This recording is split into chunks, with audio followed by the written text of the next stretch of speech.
Hello friends, स्वागत है आपका अपने चैनल संकल्प क्लासेस पर। जैसा कि हमने आप लोगों को बताया था कि हम कुछ दिनों बाद अपना डाइजेस्टिव सिस्टम के रिवीजन में क्वेश्चन लाने वाले हैं, जो ऑल रेलवे एग्ज़ाम के क्वेश्चन होंगे। ज़्यादातर हर क्वेश्चन कैसा होगा, रेलवे एग्ज़ाम में जो प्रीवियस ईयर क्वेश्चन है वे होंगे। सो हमने अपना जो टॉपिक कंप्लीट कर चुके हैं डाइजेस्टिव सिस्टम, आज उसके क्वेश्चन लाए हैं। तो आज वो क्वेश्चन आज हम देखने वाले हैं डाइजेस्टिव सिस्टम, पाचन तंत्र के। सो क्वेश्चन है कि कलश कोशिकाएं या गोबलेट सेल विभिन्न अंगों के स्वास्थ्य को बनाए रखने में महत्वपूर्ण भूमिका निभाती है। मानव शरीर में कलश कोशिकाएं मुख्य रूप से कहाँ पाई जाती हैं? सो कलश कोशिकाएं क्या है? मानव शरीर में कलश कोशिकाएं मुख्य रूप से पाचन पथ में पाई जाती है। इसका काम होता है, जो म्यूकस होता है ना, श्लेष्मा वगैरह, इसको बनाने का काम होता है किसका? कलश कोशिकाओं का या गोबलेट सेल का। तो ये कहाँ पे पाई जाती है? तो ये पाई जाती है कहाँ पे? पाचन पथ में। ठीक है, तो ये कहाँ पे पाई जाती है? पाचन पथ में। ठीक है, तो मानव शरीर में कलश कोशिकाएं मुख्य रूप से पाचन पथ में स्थित है। ये कोशिकाएं म्यूकस का स्त्रावण करते हैं, जो आंतरिक सतहों को सुरक्षा प्रदान करता है और चिकनाई बनाकर पदार्थों को सुगम बनाता है। क्वेश्चन नंबर सेकंड क्या है हमारा? तो हमारा क्वेश्चन नंबर सेकंड है, पित्त उत्पादन में कमी वाले रोगी को के अवशोषण में कमी का सामना करना पड़ता है। यानी कि जिस इंसान में, जिस बॉडी में क्या होता है, पित्त नहीं बनता, तो उसको कैसी प्रॉब्लम का सामना करना पड़ता है? तो जल कोई प्रॉब्लम नहीं है, नहीं जी। तो अमीनो एसिड, ग्लूकोज जी नहीं। ये ग्लूकोज भी क्या होता है? ग्लूकोज भी उसके टूटने से बनता है, तो ग्लूकोज में भी ऐसा कोई दिक्कत नहीं है। ठीक है, तो अमीनो एसिड है वो तो प्रोटीन का होता है, नहीं। तो वसा, विल्य, विटामिन, तो वसा को पचाने में किसका तो किस चीज़ को पचाने में काम करता है? पित्त।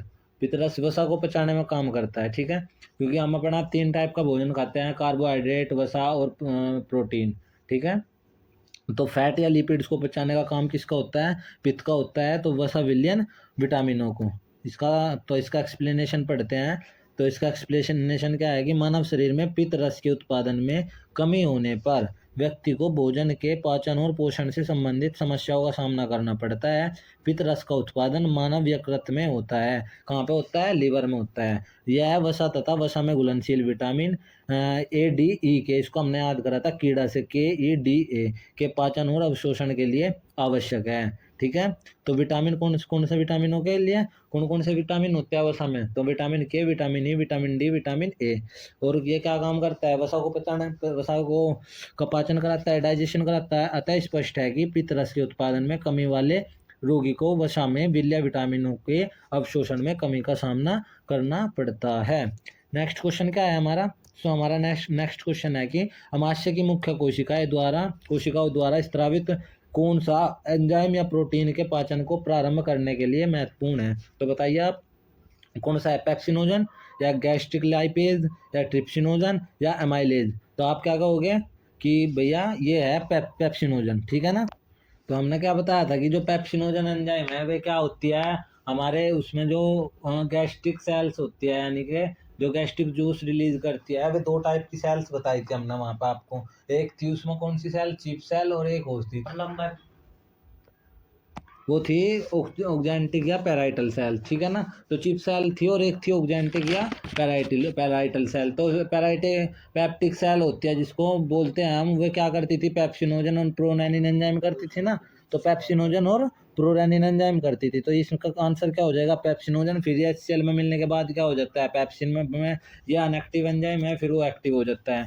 ठीक है ना, तो इसका आंसर क्या होगा? पेप्सिनोजन। तो अमाशय की मुख्य कोशिकाओं द्वारा स्रावित पेप्सिन में रूपांतरित, यानी कि इसे पेप्सिनोजन या पेप्सिनोजन भी बोलते हैं, एंजाइम प्रोटीन के पाचन का प्रारंभ करने के लिए महत्वपूर्ण है। पेप्सिनोजन एक निष्क्रिय एंजाइम है जो गैस्ट्रिक एसिड द्वारा, यानी कि जो HCl के द्वारा एंजाइम पेप्सिन में बदल जाता है। पेप्सिन एक सक्रिय प्रोटीन पाचक एंजाइम है जो भोजन में मौजूद प्रोटीन को छोटे छोटे पेप्टाइड्स में तोड़ता है। ठीक है, अब डन। तो अब नेक्स्ट क्वेश्चन है हमारा, वो है कि जठरांत्र पथ में मुख्यतः किस प्रकार के पेशी तंतु पाए जाते हैं और उनके संकुचन की मुख्य विशेषता क्या है? ठीक है, तो क्या आंसर हो सकता है? इसको बताओ आप लोग। तो इसका आंसर क्या होगा?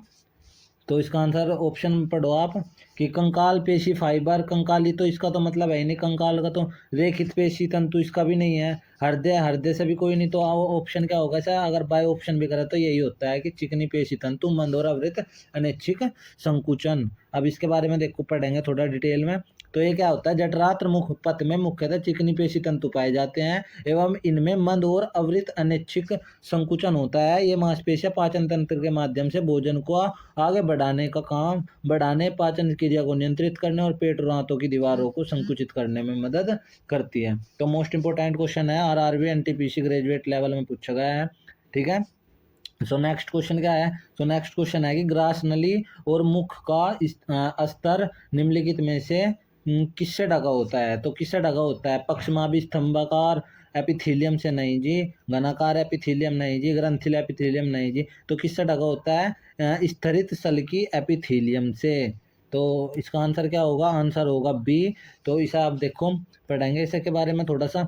तो ग्रास नली और मुख का स्तर श्लेष्म झिल्ली या स्तंत्रित सल्की एपिथीलियम, जिसको स्टारिलिफाइड स्वकम एपिथीलियम से ढका होता है। यह उपकला खाद्य कणों से होने वाले क्षरण से मुख्य से सुरक्षा करती है। ग्रास नली की दीवारों में मांसपेशियों की 2 परतें होती है। तो ये ऐसे क्वेश्चन है जो हमने नोट्स में भी इनका जिक्र नहीं किया, बट आप इनको एक बार जरूर पढ़ें, क्योंकि ये क्वेश्चन क्या है, हर बार किसी ना किसी एग्जाम में रिपीट हुए हैं। तो जैसे ये एग्जाम में रिपीट हुआ है किसमें? RRB technician grade 3 shift 23/12/2024 shift 3 में। ठीक है ना। तो नेक्स्ट क्वेश्चन क्या है? नेक्स्ट क्वेश्चन है कि जब हम अपनी पसंद की कोई चीज़ें खाते हैं तो हमारे मुंह में लार नामक तरल पदार्थ के कारण पानी आने लगता है। इस स्थिति में कौन सा एंजाइम स्टार्च को साधारण शर्करा में तोड़ता है? तो मुंह में एंजाइम कौन सा होता है? तो आपको पता ही है कौन सा एंजाइम होता है मुंह में, तो एमाइलेज एंजाइम होता है। तो ऑप्शन क्या हो जाएगा? ऑप्शन सी ठीक हो जाएगा। जब हम कुछ खाते हैं तो हमारे मुंह में लार नामक तरल पदार्थ के कारण पानी आने लगता है। इस स्थिति में लार में उपस्थित एमाइलेज एंजाइम स्टार्च को साधारण शर्करा में तोड़ने का काम करता है। तो एमाइलेज क्या करता है? हमारे जो मुंह में लार होती है उसको तोड़ने का काम करता है, ओ कार्बोहाइड्रेट को। नेक्स्ट क्वेश्चन है कि छोटी आंत में अंकुर, जिसको विल्ली बोलते हैं, के कार्य से संबंधित सही विकल्प का चयन कीजिए। तो काम क्या होता है इसका? एब्जॉर्प्शन करना। जो हमारा खाना जितना भी डाइजेशन हुआ उसको एब्जॉर्प्शन करने का काम होता है। तो छोटी आंत में अंकुर के कार्य को संबंधित सही विकल्प का चयन कीजिए। तो क्या है इसका सही? अवशोषण सतह क्षेत्र को बढ़ाता है, अमल से सुरक्षा करता है, खनिजों का स्त्राव करता है, नहीं जी, भी नहीं है, ये भी नहीं है, उत्सर्जन में सहायता करता है, नहीं जी। तो ऑप्शन क्या है? ऑप्शन ए ठीक आंसर होगा कि अवशोषण सतह क्षेत्रों को बढ़ाता है, यानी कि एब्जॉर्प्शन करता है। तो इसके बारे में हम थोड़ा पढ़ेंगे, तो इसका बारे में पढ़ेंगे। तो ये क्या है कि छोटी आंत में छोटी आंत में अंकुर या विल्ली का मुख्य कार्य पचे हुए भोजन में पोषक तत्व ग्लूकोज, अमीनो एसिड, वसा को अवशोषित करना है। विल्ली छोटी आंत की आंतरिक सतह पर उंगली के आकार की संरचना है जो कि अवशोषण के लिए सतह क्षेत्र को बढ़ा देती है। इसमें उपस्थित लसिका कोशिकाएं वसा को अवशोषित करके रक्त में प्रवाहित कर देती है। ठीक है। तो कहीं में मिल जाता है, फिर वो जाकर ब्लड में मिल जाता है और फिर ऐसे ही सेल्स में जाकर टूटता है, ऑक्सीजन की उससे है वो। ठीक है। नेक्स्ट क्या है? तो नेक्स्ट क्वेश्चन है कि रसग्राही या गस्टेटरी रिसेप्टर्स, इसका मुख्य कार्य क्या होता है? तो रसग्राही का मुख्य कार्य क्या होता है? ये प्रकाश की पहचान करते हैं जी? नहीं, बिल्कुल भी नहीं है। तो इसका तो कोई मतलब ही नहीं है। हमारे वो डाइजेशन में गंध की पहचान करते हैं जी? नहीं। ध्वनि की? नहीं जी। तो ये किसका काम करते हैं? ये करते हैं स्वाद की पहचान। तो कहाँ पाई जाती है? ये जीभ पे पाई जाती होगी भैया। ठीक है ना। तो रसग्राही या गस्टेटरी रिसेप्टर का कार्य स्वाद की पहचान करना है। स्वाद कलिकाएं जीभ पर पाई जाने वाली संवेदी अंग है। यह अंग खट्टा, कड़वा, मीठा, नमकीन स्वाद महसूस करते हैं। आप मेरे को बताओ कि जीभ का, हमारे टंग का कौन सा पार्ट कौन सा वो बताता है? तो यार आप मेरे को कमेंट करके बताओ कि हमारे टंग का कौन सा पार्ट हमें किस चीज़ का स्वाद का पता कराता है। ठीक है। नेक्स्ट क्वेश्चन क्या है? नेक्स्ट क्वेश्चन है हमारा कि जो निम्नलिखित में से आहार नाल का सबसे लंबा भाग कौन सा होता है? तो सबसे लंबा भाग क्या है? ग्रासिका, बड़ियां, छोटियां, तमाशा। तो ये तो आप सभी लोगों को पता ही होगा कि कौन सा है। तो वो होता है छोटियां। सबसे लंबा भाग कौन सा है? छोटियां। क्योंकि सब हमारा जो खाना होता है, हमारा जो डाइजेशन होता है वो कहाँ पूरा होता है? छोटी आंत में पूरा हो जाता है। ठीक है ना। तो पाचन तंत्र कुछ इसको पढ़ेंगे थोड़ा। पाचन तंत्र मुंह से शुरू होकर गुदा द्वार तक जाने वाली एक जटिल संरचना है जो भोजन को पचाने, पोषक तत्वों के अवशोषण तथा अपशिष्ट पदार्थों को बाहर निकालने का कार्य करता है। पाचन तंत्र का मुख्य अंग मुंह, ग्रासनली, पेट, छोटी आंत, बड़ी आंत, मलाशय तथा गुदा है। पाचन तंत्र का सबसे लंबा भाग छोटी आंत है जिसका मुख्य कार्य भोजन में पोषक तत्वों का अवशोषण करना है। ठीक है। तो नेक्स्ट क्वेश्चन क्या है? तो नेक्स्ट क्वेश्चन है कि प्रोटीन को पचाने वाला एंजाइम पेप्सिन कहाँ स्त्रावित होता है? तो बताओ कहाँ होता है? ग्रहणी में, क्षुद्राक्ष में, अमाशय में या मुंह में? तो प्रोटीन का डाइजेशन कहाँ होता है? सबसे पहले तो भैया पेट में ही होता है। ठीक है। तो कहाँ पे पाया जाता है? अमाशय में। ठीक है। तो कहाँ पे पाया जाएगा? अमाशय में। तो प्रोटीन को पचाने वाला एंजाइम पेप्सिन का स्त्राव अमाशय की गैस्ट्रिक कोशिकाओं द्वारा होता है। पेप्सिन प्रोटीन को विखंडित कर सरल पदार्थ पेप्टाइड्स या पेप्टोन्स में बदल देता है तथा रेनिन एंजाइम दूध को घुली हुई प्रोटीन कैसिनोजेन को ठोस रुको एक सेकंड, ठोस प्रोटीन कैल्शियम पैराकेशिन के रूप में स्रावित कर सकता है। तो ये सारी चीज़ें हमने क्या कर रखी है? पढ़ी हुई है। अगर आपने हमारी डाइजेस्टिव सिस्टम की वीडियो देखी होगी तो आप इन क्वेश्चन का आंसर आराम से कर सकते हैं। ठीक है। सो नेक्स्ट क्वेश्चन क्या है? नेक्स्ट क्वेश्चन है कि अमाशय भित्ति में स्थित जठर ग्रंथियां निम्नलिखित में से किसका स्त्राव नहीं करती है? तो अमाशय भित्ति में क्या स्त्राव नहीं होता? लार, हाइड्रोक्लोरिक अम्ल, श्लेष्मा या पेप्सिन? तो आप कहोगे कि भैया लार का नहीं होता क्योंकि लार ग्रंथि कहाँ पाई जाती है? मुंह में पाई जाती है। 3 टाइप की होती है, 2 कान के पीछे, एक जीभ के नीचे होती है, 2 कान के पास होती है, तो वे जोड़ों में पाई जाती है। ठीक है। तो अमाशय भित्ति में तो इसका क्या हो जाएगा? एक सेकंड रुको। ठीक है चलो। अमाशय भित्ति में स्थित जठर ग्रंथियों में हाइड्रोक्लोरिक अम्ल भी मिलता है, श्लेष्मा, पेप्सिन का स्त्राव भी होता है, जठर रस हल्का पीले रंग का अम्ल या द्रव है। तो ये हो सकता है कि जो हमारा एसिडिक होता है वो उसका पीएच कितना होता है? पीएच मान होता है उसका 1.5 से लेकर 3.5 के भी मध्य है, जबकि मुख में स्थित लार ग्रंथियों से टाइलिन नामक एंजाइम निकलता है। ठीक है। नेक्स्ट क्वेश्चन है हमारा, वो है कि पाचन ग्रंथियों और उनके एंजाइमों से संबंधित गलत युग्म का चयन कीजिए। तो बताइए, लार ग्रंथि ट्रिप्सिन होती है, यकृत, अब इसको देखेंगे। देखो, यकृत, पितरस कहाँ बनता है? यकृत में बनता है। ठीक है, बिल्कुल बनता है। अग्नाशय में बनता है जी, बिल्कुल बनता है। पेप्सिन एक एंजाइम है, कौन करती है? जठर ग्रंथि है, इसको वो करती है। ठीक है जी, वो भी। तो लार या ग्रंथि ट्रिप्सिन को करती है? लार या ग्रंथियां ट्रिप्सिन को करते हैं? नहीं जी, ट्रिप्सिन को नहीं करती, क्योंकि ट्रिप्सिन क्या है? अग्नाशय रस में पाए जाने वाला एक एंजाइम है, जबकि अन्य विकल्प युग्म बिल्कुल सही सुमेलित है। तो ट्रिप्सिन क्या है?